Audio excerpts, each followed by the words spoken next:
ई लो अजय भाई तोहार पान। लाओ लाओ जो स्वाद तुम्हारे पान में है ना बिरजू, कसम से वो बात किसी और के पान में है ही नहीं। उधर दूसरी तरफ सुमित्रा सुबह से कुड़कुड़ाहट किए जा रही थी।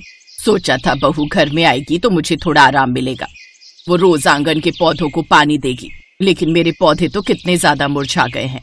बहू को तो इनकी बिल्कुल भी चिंता नहीं है। अब तो बल्कि मुझे पौधों के साथ साथ उसके मुंह पर भी पानी डालकर उसे उठाना पड़ता है। उधर कुछ औरतें आपस में खड़े होकर बातें कर रही थी। अरे तुमने उस कमला की बेटी के बारे में सुना? पता नहीं कहाँ उस कलवे विक्की के चक्कर में फंस गई। हाँ, मैंने तो परसों रात को उसको पिछली गली में उसकी बाइक से उतरते हुए भी देखा था। खैर हमें क्या, जो मर्जी करे। अच्छा मैं चलती हूँ, बिट्टू के पापा के लिए खाना भी तो बनाना है। ये है तूफान मोहल्ला, लेकिन जिस मोहल्ले का नाम ही तूफान हो वहाँ भला शांति का सवाल भी कैसे पैदा हो सकता है। अगले दिन उसी मोहल्ले में रहने वाली अनीता अपनी गैलरी में धड़ाम से गिर पड़ती है। उई मोरी मैया, मर गई रे मर गई। हाय हाय, ये पानी कहाँ से आया? अभी तो शीला यहाँ पोछा लगा कर गई थी। तभी उसकी नजर पड़ोसन की टंकी पर जाती है जिसका पानी बह रहा था, और वही थोड़ा पानी उनकी गैलरी में भी आकर गिर गया था। अच्छा, तो ये सब इस बबीता का किया धरा है। जब से ये औरत मेरे पड़ोस में आई है ना, इसने तो मेरा जीना मुश्किल कर दिया है। कितना भी समझा लो लेकिन इसको समझ ही नहीं आता। आज तो इसकी खैर नहीं। अनीता अपनी पड़ोसन के घर जाती है। बबीता, ओ बबीता, दरवाजा खोल। बबीता दरवाजा खोलकर बाहर आती है। क्या हुआ? गरम गरम आग के अंगारे खाकर आई हो क्या जो इतना चिल्ला रही हो? चुप कर बबीता की बच्ची, और दिखा कहाँ है वो। अरे कौन, कहाँ है? सही कह रही हूँ मैं, तभी तो सुबह से मोटर ऑन करके उसे शाम तक चलाए रखती हो। तुम्हारी टंकी का पानी गिर गिर कर मेरी गैलरी में आने लगता है, जिसमें मैं फिसल कर गिर गई और मेरी कमर में चोट आ गई। इतनी मुश्किल से मेरी कमर का दर्द ठीक हुआ था, और आज तुम्हारी वजह से मैं गिर गई और मेरी कमर में फिर से दर्द शुरू हो गया। जब से तुम तूफान मोहल्ले में आई हो तुमने मेरा जीना हराम कर दिया है।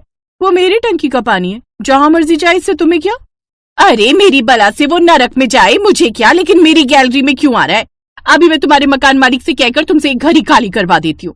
हा, बड़ी आई मुझे यहाँ से निकालने वाली। मैं भी देखती हूँ कौन हमसे घर खाली करवाता है। जो करना है कर ले। तभी बाहर खड़े उनके पति आपस में बात करते हुए, ये औरतों को भी लड़ने झगड़ने के अलावा कोई काम नहीं है। बिल्कुल ठीक कह रहे हो। खैर हमें क्या, लड़ने दो इनको। चलो हम चलकर रामू की टपरी पर चाय पीते हैं। तूफान मोहल्ले का माहौल ही कुछ ऐसा था। आए दिन लोग छोटी छोटी बातों पर आपस में लड़ते झगड़ते रहते थे। हाँ, रहने दे तू गायत्री। मैं अच्छे से जानती हूँ ये जो रोज रोज मेरी छत पर तेरे कपड़े गिरते हैं, उन्हीं को लेने के बहाने तू मेरे घर आती है ना, और साथ ही मेरे घर पर नजर रखने को भी मिल जाता है। हाँ, तू तो ऐसे बोल रही है जैसे तू तो किसी देश की प्रधानमंत्री है और मुझे शौक है तेरे यहाँ क्या चल रहा है ये पता लगाने का। अरे हवा चल रही है, अब हवा पर भला किसका जोर चलता है?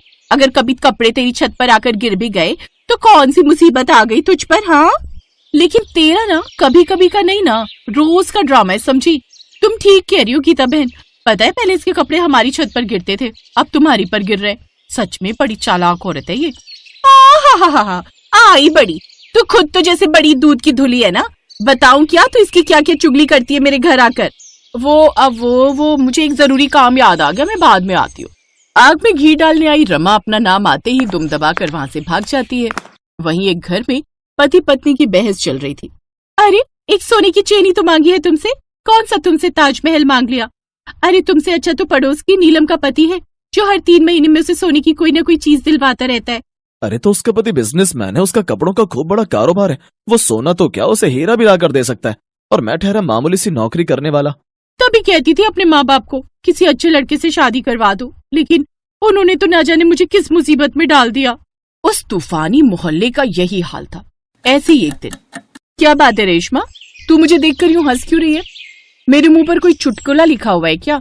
चुटकुला नहीं लिखा, तेरी तो शक्ल देखकर ही हंसी आ जाती है, और वैसे भी तुझ जैसी मुंह वाली को देखने से अच्छा है कि मैं किसी गटर के नाली को देख लूं।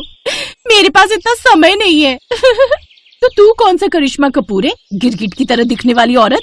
चल चल जुबान संभाल कर बात कर, नहीं तो तेरी जुबान खींच लूंगी, समझी? चुड़ैल का और काम ही क्या होता है? तूने मुझे चुड़ैल कहा? अभी बताती हूँ तुझे। कोमल रेशमा के बाल पकड़कर खींचने लगती है और रेशमा भी उसके बाल पकड़कर जोर जोर से खींचने लगती है। दोनों एक दूसरे के बाल पकड़ते हुए झगड़ते हुए बाहर सड़क तक आ जाती है, जिससे सड़क पर जाम लग जाता है और गाड़ियों का निकलना मुश्किल हो जाता है। अरे कोई तो इन दोनों औरतों को समझाओ, इन दोनों ने तो पूरी की पूरी सड़क जाम करके रख दी है। लड़ाई झगड़ा मोहल्ले में ही करो, सड़कों पर नहीं। अरे ना भाई, ये मोहल्ले की औरतें ना बड़ी ही लड़ाकू होती हैं। इनके बीच पड़ना मतलब मुसीबत अपने गले में डाल लेना। ऐसे ही एक दिन मेरे पेट में बहुत दर्द हो रहा है। तुम घबराओ नहीं, मैं जल्दी से रिक्शा लेकर आता हूँ और तुम्हें अस्पताल लेकर जाता हूँ।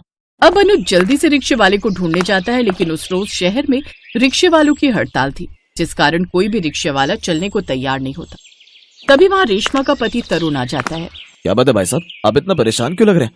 कोमल के पेट में बहुत दर्द हो रहा था, कोई भी रिक्शे वाला चलने को तैयार नहीं है। आप घबराइए मत, भाभी को बाहर ले आइए, मैं जल्दी से अपनी गाड़ी निकालता हूँ। अनुज कोमल को लेने चला जाता है। उधर रेशमा को जब ये बात पता चलती है तो वो भागती हुई कोमल के पास जाती है। इनकी हालत तो बहुत ज्यादा खराब है, लेकिन आप घबराइए मत, वो गाड़ी निकाल रहे हैं, जल्दी चलिए जल्दी कीजिए। वो सभी रेशमा को लेकर अस्पताल जाते हैं, जहाँ डॉक्टर उसे इंजेक्शन लगाकर और दवाई देकर घर भेज देते हैं। आप लोगों का बहुत बहुत शुक्रिया। हमारी आपस में इतनी लड़ाई हुई है, लेकिन फिर भी आप हमारे इतने काम आए। भाई साहब, अब 4 बर्तन होंगे तो टकराएंगे ही, लेकिन इसका ये मतलब थोड़ी ना है कि हम एक दूसरे का साथ ही ना दे। और वैसे भी मुश्किल वक्त में सबसे पहले पड़ोसी काम आता है। बिल्कुल ठीक कहा तुमने रेशमा बहन, आओ मेरे गले लग जाओ। वो दोनों सब भुलाकर एक दूसरे के गले लग जाती हैं। यही तो हर मोहल्ले में रहने वालों का प्यार होता है। लड़ाइयाँ चाहे जितनी मर्जी हो, लेकिन जो मुसीबत के वक्त काम आ जाए, सच्चा पड़ोसी भी तो वही है।